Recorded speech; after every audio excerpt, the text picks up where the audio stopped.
Yes, he won the lottery. He got to UK. Now it's living in hotels, getting phones, all expenses covered, healthcare, private healthcare, not that shitty NHS. No, they get private healthcare. You cannot expect one of these fine gentlemen to settle with a crappy NHS that you have. No, he's living the life. Kakmar Mohammed. Such a diverse, beautiful name. I love it. Thanks Keir Starmer from the bottom of his heart after winning the right to stay in Britain. Yeah. The Bell Hotel. Beautiful name. What a fascinating place it must be. Yes, I love Britain. People need to calm down. We're not bad people. Kadar added, we've been through a lot to get to Britain. I don't think this plan will work. And these nasty people with their flags and their crosses, they're really not respecting the diversity of fine gentlemen like Mohammed Karabar. This can be considered offensive by some people, and something needs to be done. There is Article 5 of the telecommunications bullshit whatever that says that if you say something that is offensive, you will get arrested. Yeah, it has happened to thousands of people. So you far right people better be careful what flags you like wave around and whatnot. Does this sound like crazy world? Well, yes, it's because it is, and this is just getting worse. It's not getting better. A small boat arrival by Prime Minister. All right, so Keir Starmer, he's really going for it. Well done, man. He's really making his effort. And, I mean, it's not as if Boris Johnson did much better.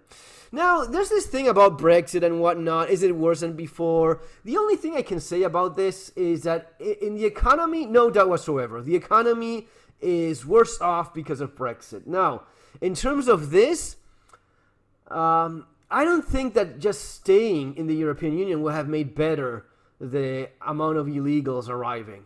Maybe you could have negotiated a little bit more with how France goes about all of this.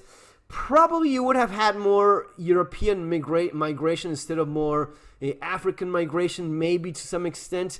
I don't think that either way you would have changed the course of the population being, slowly turning something else.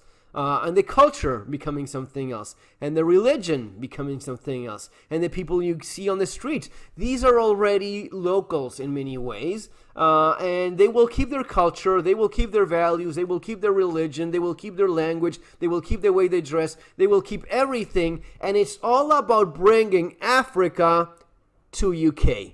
You don't like that? Well, buddy, find somewhere else to live, because that's the way it's going. Folks, as always, if you want to learn more about preparedness and survival, if you want to get ready for what your country, all of these countries are turning into, you have the channel with a lot of information. Street Survival Skills will help you get prepared for a reality that you still do not understand. You don't know fully what life in Africa and the Middle East is like, because you're not there. Because you're in Europe. You think that, I'm in UK. Okay, you're in UK. Wherever it is that you happen to be, you still don't understand what it's like to live in those places. You will slowly have to adapt to that, because the Middle East and Africa is coming to you. And that's what the world will turn into for you. So, Street Survival Skills, Surviving the Economic Collapse, Bugging Out and Relocating, all of those books of mine will be available in the links there below. And yes, it is made in... It's going to be made in UK if you're buying them in UK, and if you're buying it from wherever country it is, it's going to be always something local or as close to local as possible. Not printed in China, which I take quite a bit of joy in knowing. Guys, that's going to be all for now. See you in the next one. Have a good day.